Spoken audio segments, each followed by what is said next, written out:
Bueno, buenos días, buenas tardes, buenas noches a todos. Este es un espacio de nuestra comunidad católico LGBTI que se llama Charlas. Son unas charlas donde traemos a varios especialistas, amigos, para que hablemos de ciertos temas. La dinámica va a ser la siguiente, pues Fidel nos va a compartir sus puntos de vista, lo que ha analizado. Y al final hay un espacio de preguntas y respuestas, también de feedback, de retroalimentación, pues para que podamos también compartir lo que la comunidad y lo que nuestros invitados a través del mundo nos quieren compartir.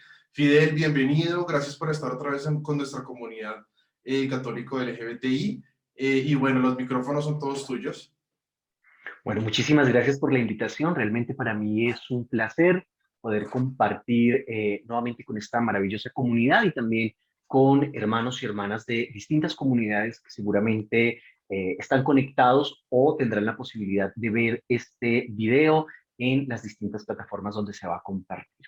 Creo que el tema que nos convoca es un tema bastante delicado, por decirlo de alguna manera. Creo que hemos estado con múltiples preocupaciones acerca de las declaraciones que se emitieron en días anteriores por la Congregación para la Doctrina de la Fe acerca de las bendiciones para parejas del mismo sexo.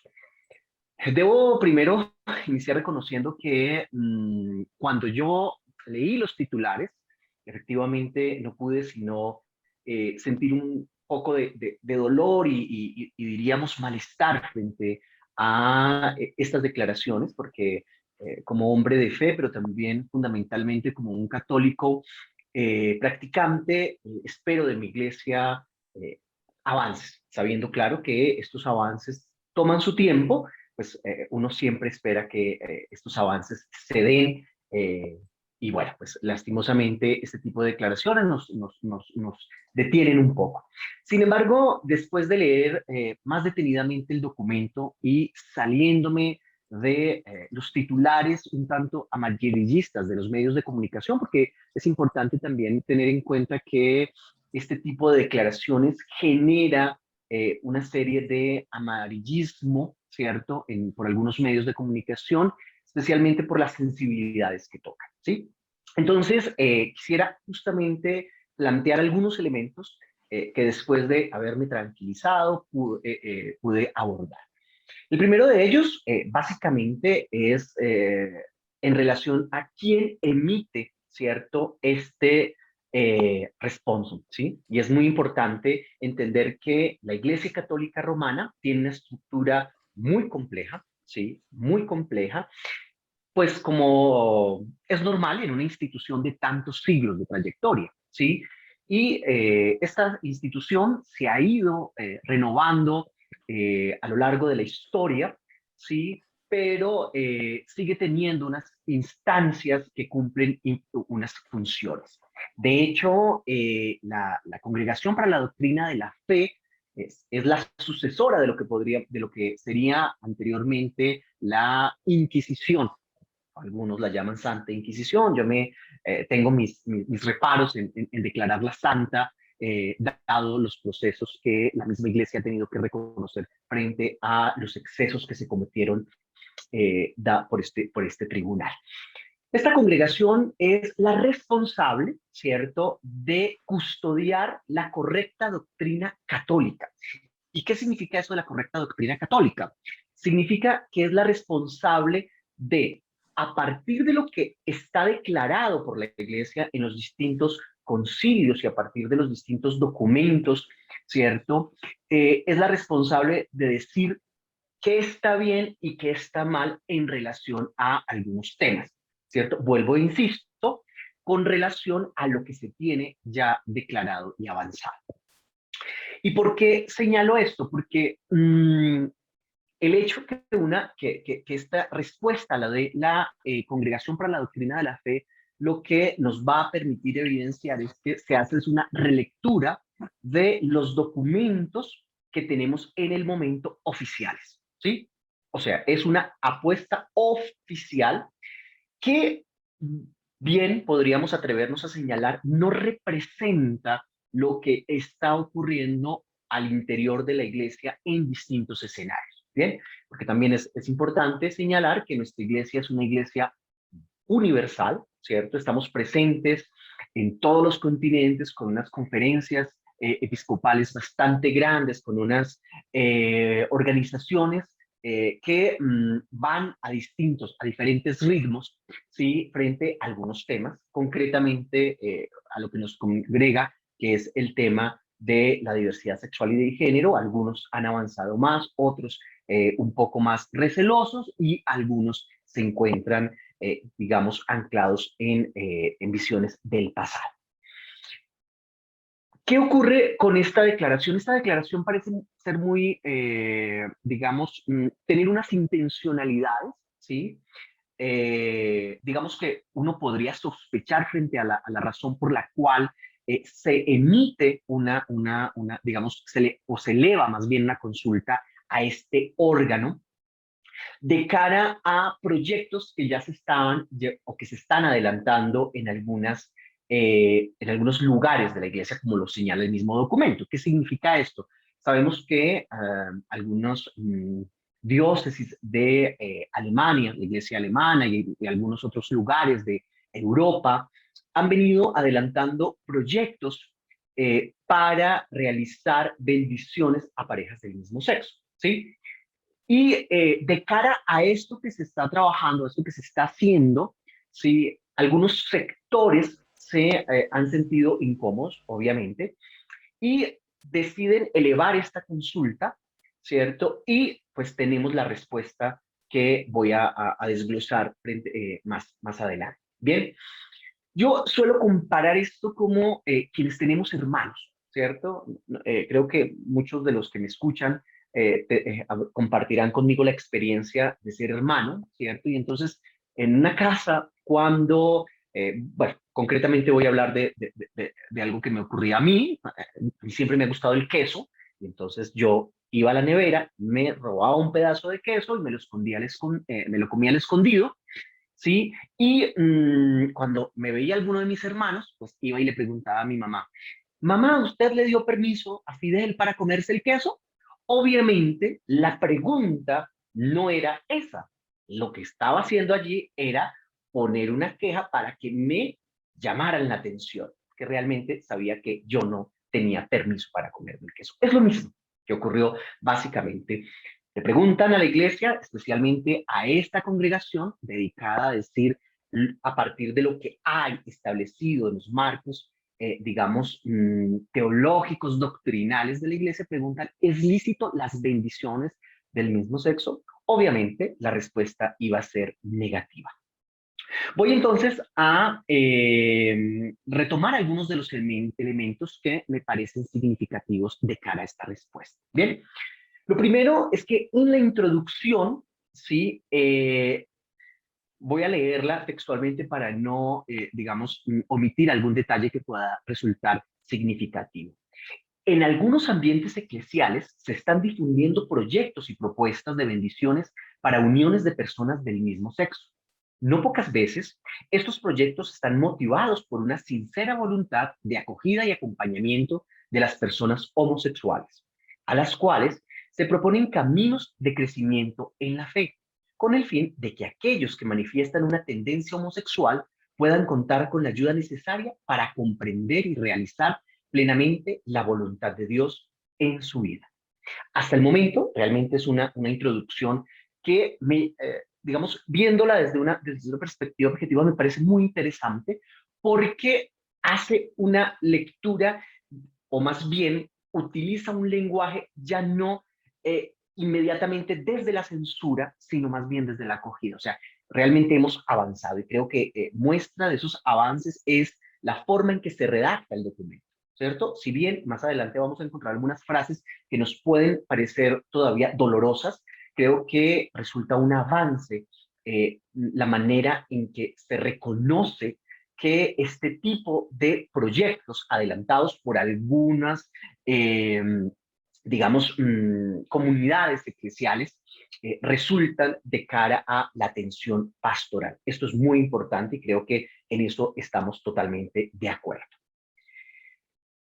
En estos caminos la escucha de la palabra de Dios, la oración, la participación en las acciones litúrgicas, eclesiales y el ejercicio de la caridad pueden desempeñar un papel importante con el fin de apoyar la tarea de leer la propia historia y de adherirse con libertad y responsabilidad a la propia llamada bautismal, porque Dios ama a cada persona, como también lo hace la Iglesia, rechazando toda discriminación injusta.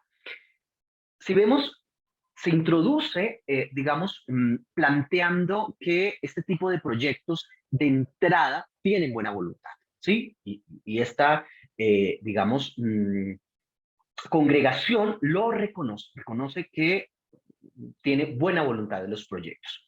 Y luego declara algo que ya lo ha venido diciendo, lo ha venido señalando el Papa Francisco en sus distintas alocuciones, y es que definitivamente nadie en la iglesia debe ser objeto de rechazo, porque Dios nos ama a todos y todas y nos acoge, ¿cierto? Y en esa perspectiva de acogida, también la iglesia debe acoger, ¿cierto? Y esto es muy importante.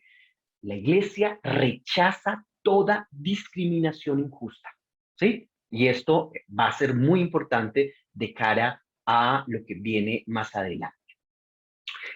En el siguiente párrafo, ¿cierto? Nos habla acerca de la liturgia que se viene desarrollando al interior de la iglesia. Y nos habla de dos elementos que probablemente el común de las personas no los tiene muy claro. Por un lado, el tema de los sacramentos y los sacramentales.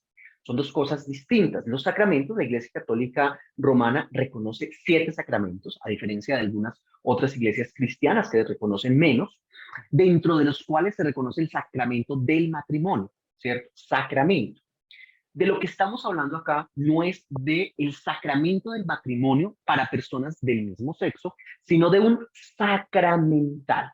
Y el sacramental básicamente es una bendición, ¿cierto? Que se emite, de hecho como lo declara el Catecismo de la Iglesia Católica, los sacramentales son expresiones de la vida sagrada, ¿cierto? Y las bendiciones hacen parte de esas expresiones, se bendicen en la Iglesia Católica Romana, se bendicen objetos, se bendicen personas, de hecho en Colombia es tradición aún llevar algunos cuadros, algunos rosarios a que sean bendecidos, ¿cierto? Y en esa bendición lo que se espera es que Dios se haga presente. Bien, entonces, lo primero que es importante es, aquí no estamos hablando de matrimonio homosexual en la Iglesia Católica.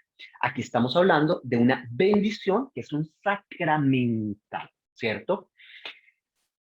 Efectivamente, lo que señalan acá es que no es lícito en estos momentos, ¿cierto? En estos momentos, porque además no es, digamos, un no definitivo a lo largo del documento, pero lo que dice es, con los referentes que tenemos hoy, doctrinales, ¿sí?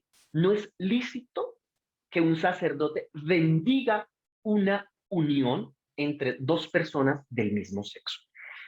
Y la justificación para hacerlo es la siguiente, y es que de cara a este sacramental podría llegar a asimilarse al matrimonio, y la única finalidad del matrimonio, como se entiende hoy en nuestra iglesia, es la procreación de la especie.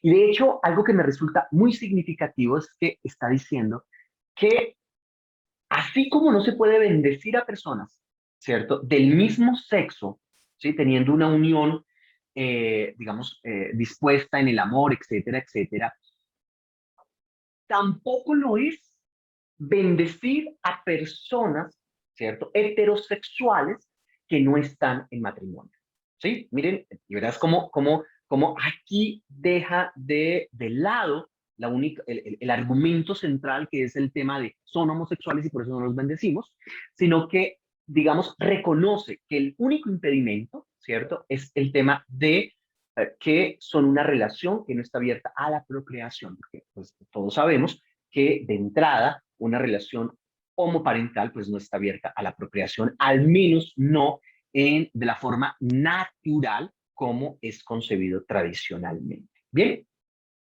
Y señala, entonces voy a leer exactamente lo que nos dice. Por ese motivo, no es lícito impartir una bendición a relaciones o parejas, incluso estables, que implican una praxis sexual fuera del matrimonio, es decir, fuera de las uniones indisolubles de un hombre y una mujer, abiertas por sí misma a la transmisión de la vida, como es el caso de las uniones entre personas del mismo sexo. La presencia de tales relaciones, de elementos positivos que en sí mismas son de apreciar y de valorar, todavía no es capaz de justificar y hacerlas objeto lícito de una bendición eclesial. Miren, entonces lo que está diciendo, que es lo que venía señalando, no es un no rotundo. Lo que nos está diciendo es, ustedes me preguntan a mí, que soy la que salvaguarda la doctrina de la fe, y debo decir que en estos momentos no es lícito. Bien, pero deja una apertura.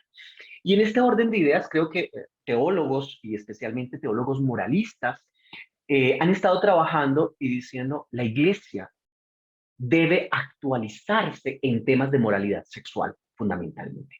Nosotros como iglesia nos hemos actualizado en múltiples temas, temas sociales, ¿cierto? En temas culturales, pero en temas de sexualidad hemos estado anclados en visiones, ¿cierto? Que no responden a los avances de las ciencias sociales, ¿sí? Y esto lo hemos dicho en múltiples escenarios y creo que sigue siendo un tema abierto al debate y más adelante les voy a contar cómo va ese asunto. Bien, pero aquí viene otra cosa que me parece es esperanzador de cara al lenguaje que hoy se está utilizando. Vuelvo e insisto, no es que esto decimos en Colombia mal de muchos, consuelo de tontos, no, realmente creo que es importante reconocer a dónde vamos, cómo estamos avanzando, porque no podemos quedarnos solamente anclados en lo negativo. Y es la declaración de ilicitud de las bendiciones de uniones entre personas del mismo sexo, no es por tanto, y no quiere ser una discriminación injusta, sino reclamar la verdad del rito litúrgico y de cuanto corresponde profundamente a la esencia de los sacramentales, tal como la Iglesia lo entiende. ¿Y esto qué significa? Es una invitación para que quienes estamos de este lado, que somos creyentes, que vivimos activamente y en comunión con nuestra iglesia, a seguir motivando esas transformaciones que son necesarias para que la iglesia se ponga en sintonía con estos temas actuales. El tema de la sexualidad, hoy lo que como entendemos la sexualidad, creo que son visiones muy amplias gracias a las ciencias sociales, especialmente desde las que tienen que ver con los estudios acerca de la sexualidad. Bien, dice, la respuesta al dubium propuesto no excluye que se impartan bendiciones a las personas individuales con inclinaciones homosexuales, que manifiestan la voluntad de vivir en fidelidad a los designios revelados por Dios, así como los propuestos por la enseñanza eclesial, pero declara ilícita toda forma de bendición que tienda a reconocer sus uniones. En este caso, de hecho, la bendición manifestaría no tanto la intención de confiar a la protección y a la ayuda de Dios a algunas personas individuales en el sentido anterior, sino de aprobar y fomentar una praxis de vida que no puede ser reconocida como objetivamente ordenada a los designios revelados por Dios. ¿Qué es lo que nos está diciendo acá? Nos dice, mire, el cristiano y la cristiana homosexual es objeto de bendición. Y esto ya es algo fantástico, claro, digamos, no es algo nuevo porque siempre se ha planteado, pero en los términos que se plantea acá me parece que es muy liberador. Pero lo que dice es, no podemos bendecir la unión de una pareja homosexual en cuanto que todavía, si reconocemos la bendición, el sacramental, podría ser entendido como si se estuviera reconociendo el sacramento del matrimonio de personas del mismo sexo. Y creo que en eso todavía estamos lentos y demorados. ¿Bien? Pero miren cómo va terminando este documento y por ello me parece que puede ser más esperanzador que desalentador. Mientras tanto, la iglesia recuerda que Dios mismo no deja de bendecir a cada uno de sus hijos peregrinos en este mundo, porque para Él somos más importantes que todos los pecados que nosotros podamos hacer. pero no bendice ni puede bendecir el pecado, bendice al hombre pecador para que reconozca como parte de su designio de amor y se deje cambiar por él. De hecho, nos toma como somos, pero no nos deja nunca como somos. Este, para algunos lo interpretan en la formulación clásica de la iglesia acoge al pecador, pero no a su pecado, ¿cierto? Ama al pecador, pero no su pecado. Pero creo que es muy sutil, ¿sí? Digamos, para no generar esos daños como lo puede hacer. Sin embargo, aquí, si leemos entre líneas, también nos está reconociendo algo que ya se declaró también en el Catecismo de la Iglesia Católica, y es la conciencia moral. ¿Y qué es la conciencia moral? Nosotros, tristemente como católicos, especialmente el católico de a pie, ¿cierto? No tiene una amplia formación, ¿sí? Más allá de la catequesis, que en algunos casos es de 6 meses, de un año, en algunos hasta de 2 años, en el mejor de los casos, pero realmente ese tiempo se dedica a cosas donde realmente no profundizamos frente a estos elementos. Y el tema de la conciencia moral es algo que nos libera a todos y todas los creyentes. Y es que entre la conciencia del hombre y Dios no hay intermediario. ¿Qué significa eso? Que si nosotros a través de la oración y nuestra relación con Dios, ¿sí? Reconocemos que nuestra relación con nuestra pareja, ¿cierto? No es pecaminosa, ¿cierto? Realmente nadie debería declararla como pecaminosa. ¿Por qué? Porque en la recta conciencia, ¿cierto? Producto de la meditación, de la oración, entre Dios y el hombre no hay otro discurso posible. Y esto entonces, ¿qué nos lleva a decir? En última instancia, si tú, hermano, hermana, tienes una relación con una persona del mismo sexo, pero estás convencido que Dios te bendice, en última instancia es Dios quien bendice esto, más allá de la iglesia.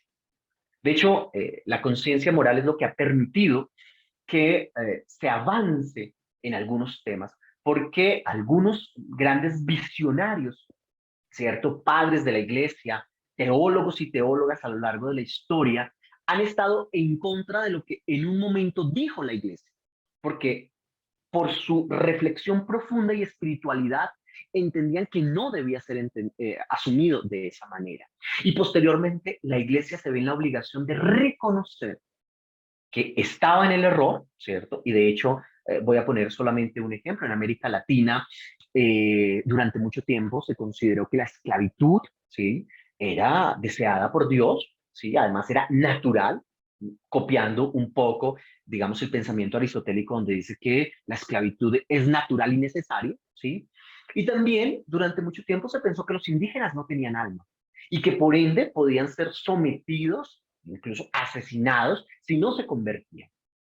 ¿Y qué ocurrió? Grandes defensores de los pueblos indígenas y de los pueblos afro se opusieron a esa visión de la iglesia en conciencia moral. Hoy en día los reconocemos como grandes santos porque fueron visionarios en relación a esto.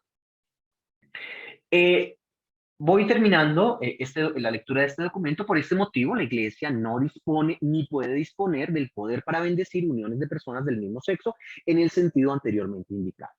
Que quede claro, ¿cierto? El sumo pontífice Francisco, en el curso de la audiencia concedida al suscrito secretario de esta congregación, ha sido informado y ha dado su asentimiento a la publicación del ya mencionado responso. ¿Qué entonces tenemos que decir acá? Que no hay nada nuevo frente a la formulación dogmática, ¿sí? Todavía la Iglesia sigue reconociendo, digamos, sigue teniendo ciertos conflictos con el tema de la sexualidad humana no conducente a la procreación, cualquier forma, vuelvo y lo insisto, no importa si es heterosexual, si no es conducente a la procreación, o sea, si de hecho en la Iglesia creo que todos y todas sabemos el uso de métodos anticonceptivos distintos al ritmo no, digamos, es ilícito. Y de hecho esas uniones entran también en, digamos, desacato sacramental, por decirlo de alguna manera. Entonces, aquí lo que debo de señalar es, uno, no se está diciendo algo distinto a lo que ya sabíamos, ¿cierto? Dos, es positivo el lenguaje que se utiliza, creo que es un lenguaje más mesurado, es un lenguaje en el marco de los derechos, ¿cierto? Especialmente con el fin de no cometer discriminaciones injustas, como lo ha declarado la Iglesia en distintos momentos, pero además es también una oportunidad, es un llamado a que se siga trabajando este tema de cara a avanzar. O sea, este no es un no definitivo. Y quiero, antes de dar paso a los comentarios y preguntas que probablemente enriquezcan este espacio, quiero decir que esto es muy significativo de cara a un documento que ya se había publicado en el 2019, ¿cierto? Pero en este caso, no por la Congregación de la Doctrina de la Fe, ¿cierto? Sino por la Comisión Bíblica, que es otro organismo que se tiene, consultor al interior del Vaticano, ¿sí? Y que es el responsable, esta comisión es la responsable de analizar los textos sagrados y ver cómo interpretarlo adecuadamente a partir de, digamos, referentes exegéticos, teológicos, que estén acorde a la fe católica. Y resulta que en octubre del 2019 se hace una relectura de toda la Sagrada Escritura, Antiguo y Nuevo Testamento, en el caso concreto de los católicos, ¿sí? Y se hace un análisis antropológico, se hace una actualización a la interpretación a partir de la antropología, digamos, se hace una relectura antropológica al texto sagrado que permita iluminar la comprensión del hombre para la teología, el hombre y la mujer, ¿sí?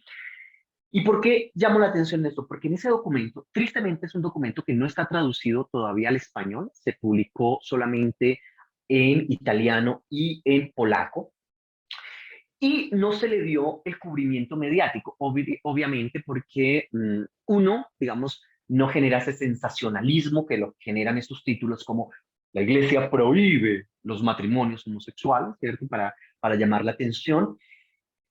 Pero además, probablemente esto es, digamos, a manera de intuición personal, el COVID creo que también retrasó muchos procesos, ¿sí? Y creo que a nosotros nos corresponde darle el énfasis a este documento. Y este documento, yo traduje la parte relacionada a la homosexualidad, y me parece algo fantástico. ¿Por qué? Porque la Comisión Bíblica, ¿cierto?, declara en el documento que no existe argumento alguno válido para decir o para declarar que la homosexualidad es un pecado. Miren, es fantástico, o sea, eso es un avance impresionante y es muy esperanzador para todos nosotros creyentes.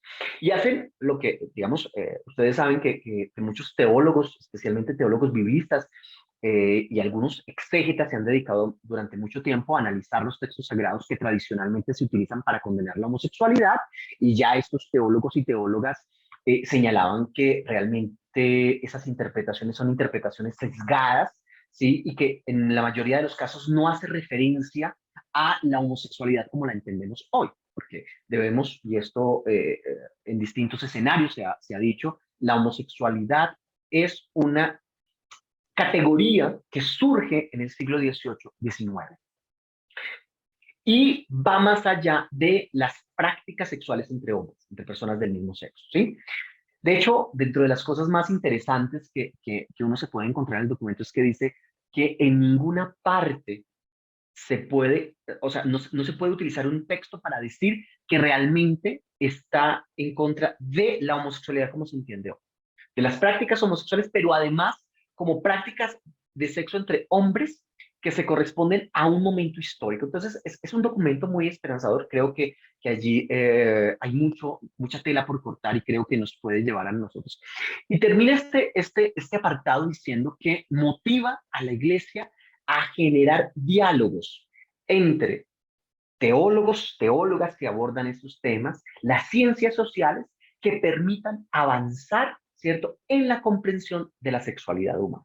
Entonces, creo que de cara a lo que nos han querido decir, que la iglesia está cerrada, yo siempre he dicho, Nuestra iglesia es una iglesia tan grande que es importante clarificar quiénes están cerrados, quiénes son los que ponen los obstáculos. Personas concretas, no la iglesia, porque además recordemos que la iglesia somos todos y todas. Y aquí en esta sala se encuentran representantes de grupos y comunidades LGBT de largo y ancho de América Latina, incluso de personas de Europa, que durante mucho tiempo han venido trabajando al interior de sus comunidades de fe y han venido generando procesos de reconocimiento, ¿sí?, en sus comunidades de fe que no podemos echar a la borda. Creo que son trabajos maravillosos que se han hecho, son avances increíbles que se han hecho, sí, y creo que nuestra iglesia va avanzando. Lo que pasa es que no avanza en el ritmo que todos esperaríamos, efectivamente, porque es muy difícil poner una iglesia tan grande de acuerdo. Pero creo yo, hoy en día, son más los sectores progresistas frente a estos temas que los sectores retardatarios. Y con el profundo amor que tenemos a estos sectores, ¿sí?, debemos seguir entrando en diálogo con ellos y tratar de construir juntos y juntas esta comunidad de amor que es a la que estamos llamados. Creo que, grosso modo, esos eran los temas que quería presentar y frente a los cuales me encantaría que pudiéramos profundizar a partir de sus comentarios, sus preguntas y demás elementos que se puedan suscitar a partir de mi intervención. Muchas gracias.